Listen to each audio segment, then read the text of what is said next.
Hi, Kevin Blanch. I'm going to talk about a subject matter that very few people understand, and it blows my mind is why they do not understand. How over the last decade, massive, all the way across the board of the United States, wealth has been crushed.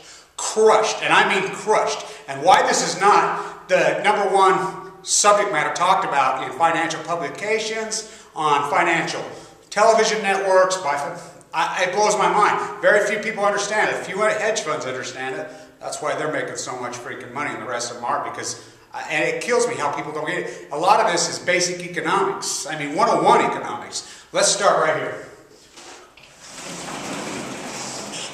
Over the years, I've built me what I call my Kevin Blanch Weighted Wealth Index.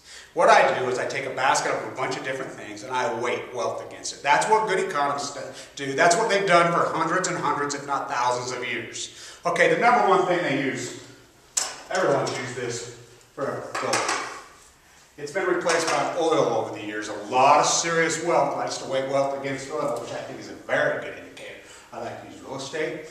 I like to use baskets, foreign currency. First, before we get going, I always say this to my students when I teach. First day, can a commodity, let's say gold and or oil, either one, go up in one country and go down in another country at the exact same time, being they're globally traded? We all know that they're globally traded on global markets. Can the price rise in one country and go down in the other country at the same time? Yes, absolutely. Why? Because of this. Currency exchange. Whoops, there goes my chalk, broken in two. Sorry about that. But anyway, because of and what the dollar has done to all foreign currencies over the last 10 years, whoa. And the inflation number, the CPI and the PPI, what a bullshit lying number that is. Okay, so let's take gold right up again. 2000, what was gold trading at? I'd average it out at $241 an ounce. You know, I take a year or two and I squash the mean. What was oil? I put 15.20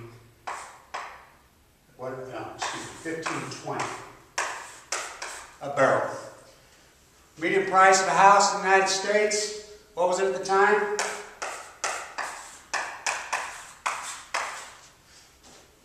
That's the currency. Here's the biggie. I hope you can see this over there. I don't know if you can. The dollar on my basket that I use. I like to use the euro. I love to use the euro because they've crunched it and put it all together for us. In the case of the dollar, you know, there's an index you can look at. You know, all these ETFs and package everything together. The dollar, I'm going to use dollar euro, which is a very good indicator on the whole basket that I like to use. 75 cents to the dollar. Okay? What's the Dow today? 12,000. I like to use the Dow. I really do. And you could say, well, we use the S&P 500, use the NASDAQ, whatever. The S&P 500 and the Dow really do mirror each other. I like to use the Dow. Okay, so that's got that. We've had the Dow. Well, let's average it. Let's say 12,500. Okay?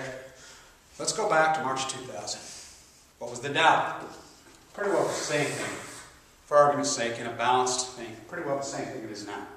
Okay, so you invested $20,000 in the Dow then. Let's use 10,000. 10,000 then. And you've added the whole time. Or even before that, we could stretch out the aggregate. We could stretch it out 30, 40, 50 years, whatever you want on gold, oil, say. So that argument's not going to fly with me because I've been through this argument dozens of times with students and people. And we go through it all the way. I'm breaking this down in short context for the sake of YouTube. So, 12,500. Okay, what's gold today? 1,500 an ounce. What's oil? About $100 a barrel. Okay? Median price of real estate in the United States. 212,000. Now that's a debatable number. Some people have it at 235. Some people have it as low as 195. We're going to use that number. That's where I put it. What's the dollar? This right here. Okay. So as we basket all those together and we weight it, so you take your $10,000. Say you had the Dow in 2000 and you sold your Dow. And you decided to go buy some gold and or oil, or you bought this basket. How much did you receive? How much of that? I mean, that's what this is all about. This is the only thing that really matters in your money. And if you don't think it affects every single one of us across the board in the United States, it does. You don't have to have money in the markets. You don't have to have money in your 401ks, in the bond market. This is a spread across the board because it trickles into all the economy, all of it, the weight of it. So, how much could you buy then? How much could you buy now? Okay, so as we weight that, do the return there.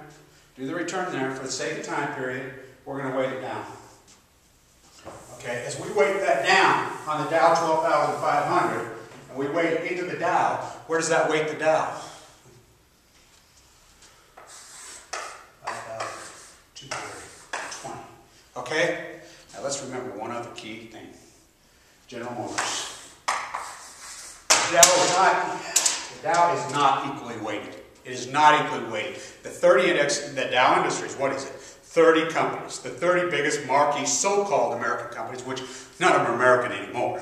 You know, we know that. They're all multinationals. They don't make anything here. They don't employ anybody here. And they surely don't pay any taxes here. So they're really not American. But that's what we're going to use. You know, we could branch it out, the S&P 500. We could branch it into the Russell 2000, which even become more dramatic. And, you know, for the sake of time, we're going to use the Dow. But it breaks down pretty well the same thing because I broke it down across any index you could dream up and think of. Okay, so 5,000. Okay, GM was heavily, it was the most weighted piece of the 30. Okay, people don't realize this. GM was taken out of the Dow. Okay, if something goes down, they take it out, remove it, put something new. The Dow is an ebb and flow thing. You know, Microsoft was added years ago. You know, a lot of different companies get added and taken out as then, which it should. I mean, because it needs to be indicative of the American so-called economy, which, like I said, it's the world economy via NAFTA. But okay, so you put GM, now as your portfolio or your wealth, you didn't get to remove GM. Okay, if GM was left in the Dow with the weighting process, where does that put the Dow?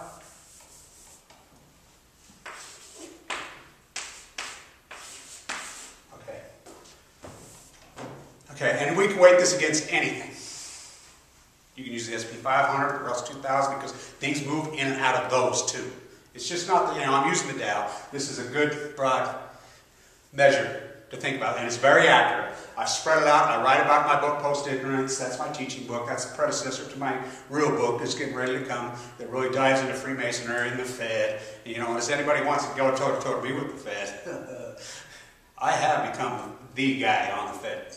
Everybody around here knows this. I've written about it. I've researched it for years and years and years. I got a very great video that's coming out. I got an invitation to go somewhere tomorrow that people don't get in. I've been trying to get an invitation to go there and meet with somebody, and I asked him if I could video. He said yes. But anyway, stay tuned for that. But anyway, so we're 3,200 versus 12,500.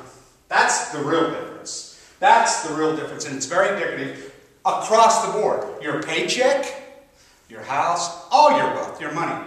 That's how poor we've become. And as far as you want to weight that in 1930s, which I like to do, I like to compare and contrast, because Greenspan says he's a scholar of the Depression. Well, so am I. You don't want to get me going on, or excuse me, Bernanke.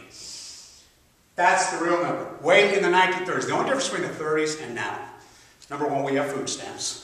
When we didn't, we had soup lines then. Number two, government employees. You know how many government employees are in this country? Everybody says, oh, we've got to cut spending. Absolutely. There's no freaking doubt it's out of hand and out of control. But on the revenue side, it's out of control via NAFTA. Thank you, Newt, the man who gave us NAFTA. Wow. I mean, if you could draw up, and when I go off on the left, right, you hear me go off on Republicans and Democrats, I'm talking about the modern day Republican. I'm talking 94 forward, which I really have a problem with their theology and everything. I'm not talking about the old school Republican or the old school Democrat. I mean, Alan Simpson, who, the debt commissioner, he's a guy right here, from here, who's one of my favorite men in the entire world. I love that man. And, he was considered a dug-in, freaking hardcore, Republican, conservative in his day. He would be considered a liberal in this day and age, and that's no bullshit. And he'll tell you that. Reagan would be considered a freaking liberal in this day. That's how far we've swung from 94 when Gingrich. I love it when Clinton called it the contract on America. Boy, is it not true when they moved the jobs. And Clinton doesn't have much room to talk. He did a lot of good things, but he played ball with them. He signed off on NAFTA. So, there's a lot of blame to go around. But I'm talking about the modern day from 99 forward, this freaking, I don't know, the Fox News Republican, as I call it. I'm not talking about old school, real two-party systems. I do believe in it, and I do believe in our forefathers, and I do believe the way they structured it. I think it was a magnificent, brilliant. And Alexander Hamilton was a socialist, and the Fed was socialist, and I can get into that with anybody. Watch my video, Alexander Hamilton would roll over. You know, you people need to read up on how the debates were founded and started on the Fed and the banking system by Hamilton in the inception.